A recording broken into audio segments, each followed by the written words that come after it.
It's funny how life has this way of repeating itself, like a broken record that just won't stop spinning.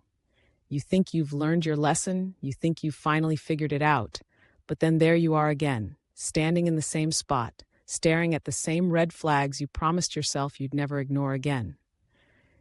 It's almost comical, really, how we can be so blind to our own patterns, how we can convince ourselves that this time will be different, that this person is somehow an exception to the rule.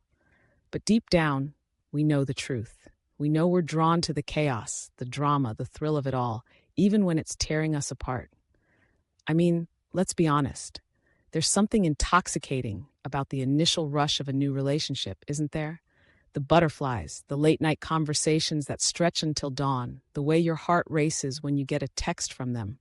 It feels so good to be wanted, to feel that spark, that connection. But then, as time goes on, the cracks start to show. The little things that once seemed charming become annoying. The passion morphs into possessiveness, and suddenly you're walking on eggshells, trying to keep the peace, trying to avoid the inevitable blow-up. And yet somehow you convince yourself that it's just a phase, that it'll pass, that you can fix it. You think you can love them enough to make it work, but love isn't always enough, is it? I've spent so much time trying to understand why I keep ending up in these toxic situations. I've dissected every relationship, every heartbreak, trying to find the common thread that ties them all together. And you know what I've come to realize? It's not just about the other person. It's about me. It's about the choices I make, the patterns I've developed, the beliefs I hold about myself and what I deserve. I've learned that I have this deep-seated fear of being alone, this desperate need for validation that drives me to settle for less than I deserve. I've convinced myself that I need someone else to complete me, to fill the void that I've been trying to ignore for so long. And then there's the whole idea of familiarity. It's like I'm drawn to what I know, even if what I know is unhealthy. There's a comfort in the chaos, a twisted sense of security in the dysfunction. I grew up in a household where love was often mixed with conflict, where passion was synonymous with pain. I learned to equate love with drama, to believe that if it wasn't intense, it wasn't real. So, when I find myself in a relationship that's calm and steady, I get restless.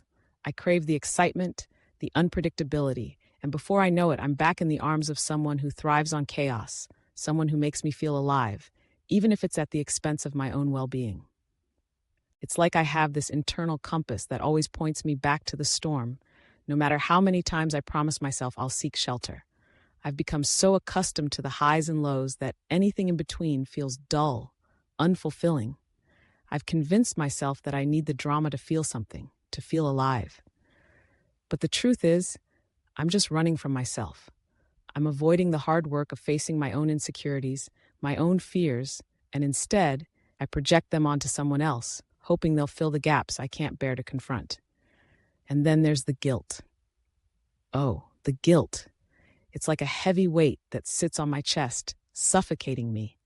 I feel guilty for wanting more, for wanting to break free from the cycle, for wanting to be happy.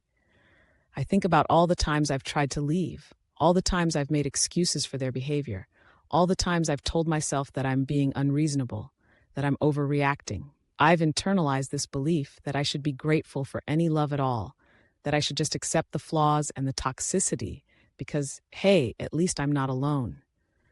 But that's such a dangerous mindset, isn't it? It's like telling yourself that you should be satisfied with a half-empty glass when you deserve a full one. I've also realized that I have this tendency to play the savior. I'm drawn to people who need fixing, who come with their own baggage and trauma. It's like I see their pain and I want to heal it, to be the one who makes everything better. But in doing so, I neglect my own needs, my own healing.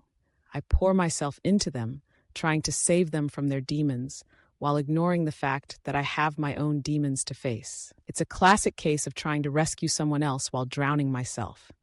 And when they inevitably fail to change, when they continue to spiral, I'm left feeling like a failure, like I didn't do enough, like I wasn't enough. It's a vicious cycle that leaves me feeling drained and empty. And let's not forget about the allure of the bad boy or the bad girl. There's something so seductive about the idea of being with someone who's a little dangerous, a little unpredictable. It's like a thrill ride that you can't resist, even when you know it's going to end in disaster. I've found myself drawn to the ones who are charming and charismatic, who sweep me off my feet with their intensity. But that intensity often masks deeper issues, issues that I'm not equipped to handle. I get swept up in the fantasy of who they could be, rather than seeing them for who they really are. I ignore the signs, the warnings, the gut feelings that tell me to run. Instead, I dive headfirst into the chaos, convinced that I can change them, that I can be the one who finally breaks through their walls. But in the end, it's always the same story.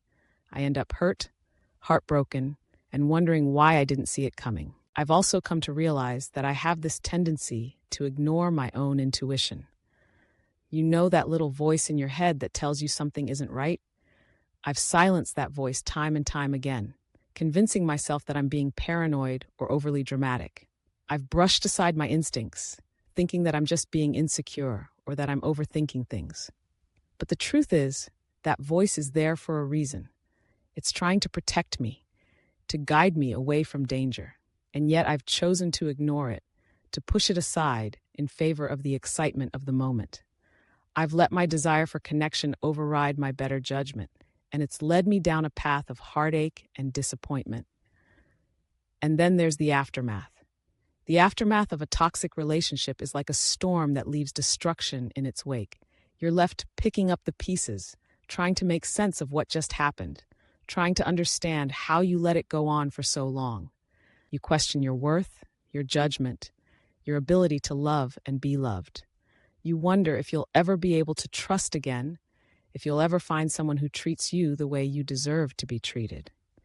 It's a dark place to be, and it's so easy to fall into the trap of thinking that you'll never escape it. But here's the thing. I'm learning. I'm learning that it's okay to be alone, that it's okay to take time for myself, to focus on my own healing before jumping into another relationship. I'm learning that I don't have to settle for less, that I deserve love that lifts me up rather than drags me down. I'm learning to listen to that little voice inside me, to trust my instincts, to recognize the red flags before they become a full-blown disaster. I'm learning that it's okay to walk away, to choose myself over someone else's chaos. It's a journey, and it's not always easy. There are days when I feel like I'm back at square one, days when I'm tempted to fall back into old patterns, to seek out the familiar chaos. But I'm trying. I'm trying to break the cycle, to rewrite my story, to create a new narrative that doesn't involve toxic relationships. I'm learning to love myself first, to fill my own cup before seeking someone else to fill it for me. It's a work in progress, and I know there will be setbacks, but I'm determined to keep moving forward. So if you find yourself in a similar situation, if you're caught in the web of toxic relationships, know that you're not alone. It's a struggle that many of us face, but it's one that we can overcome. It starts with recognizing the patterns, understanding the reasons behind our choices, and making a conscious effort to change. It's about learning to love ourselves enough to walk away from what doesn't serve us, to seek out the relationships that uplift us rather than tear us down. It's about breaking the cycle and creating a new path, one that leads to healing, growth, and ultimately a love that is healthy and fulfilling. It's a journey worth taking, and I'm ready to embrace it one step at a time.